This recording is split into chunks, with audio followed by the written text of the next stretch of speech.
எங்க தாத்தா கடைக்காக லோடு வந்துருச்சு வீட்டுக்கு. அதாவது பெரம்பு குச்சி தான் வந்திருக்கு. ஆல்ரெடி தெரியும் எங்க வீட்ல என்ன பிசினஸ் பண்ணிட்டு இருக்காங்கன்னு ஒரு வீடியோவே போட்டிருப்போம்.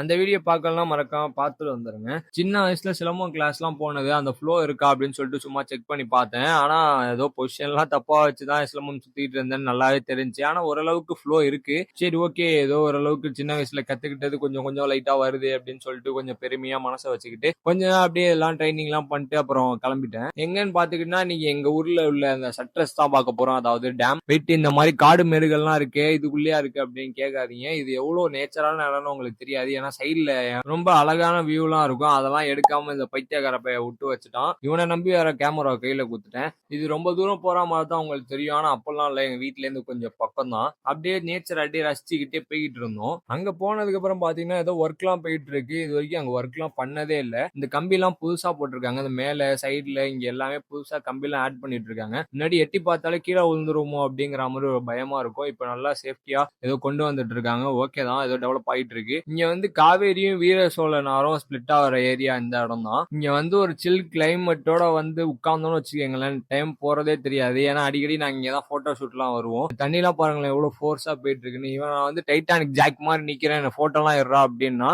புடிச்சு தள்ளி விடுறான்னு சொல்லி பேசிட்டு இருந்தோம். இங்க வந்து மீன்லாம் நிறைய பிடிப்பாங்க அடிக்கடி. எவ்வளவு மீன் இருக்குன்னு பாருங்களேன். குட்டி குட்டி மீனா அதெல்லாம் வறுத்து சாப்பிட்டா பிரமாதமா இருக்கும். அப்ப நண்டு இந்த மாதிரிலாம் வந்து அந்த கட்டையில ஏறி உட்கார்ந்து இருக்கும். அதெல்லாம் பாக்குறப்பே ரொம்ப அழகா இருக்கும். அந்த கார்னர்ல அப்புறம் கொஞ்சம் தள்ளி எல்லாம் போனோம்னா இன்னும் நிறைய மீன் எதிர்நீச்சல் அடிச்சு ஜாலியா போயிட்டு இருக்கும். அப்புறம் ரிட்டர்ன் கிளம்பியாச்சு. ஏன்னா ரொம்ப நேரம் இங்க இருந்துட்டோம். எங்க வீட்டுல இருந்து கால் பண்ண ஆரம்பிச்சிட்டாங்க எங்க இருக்கு அப்படின்னு சொல்லிட்டு.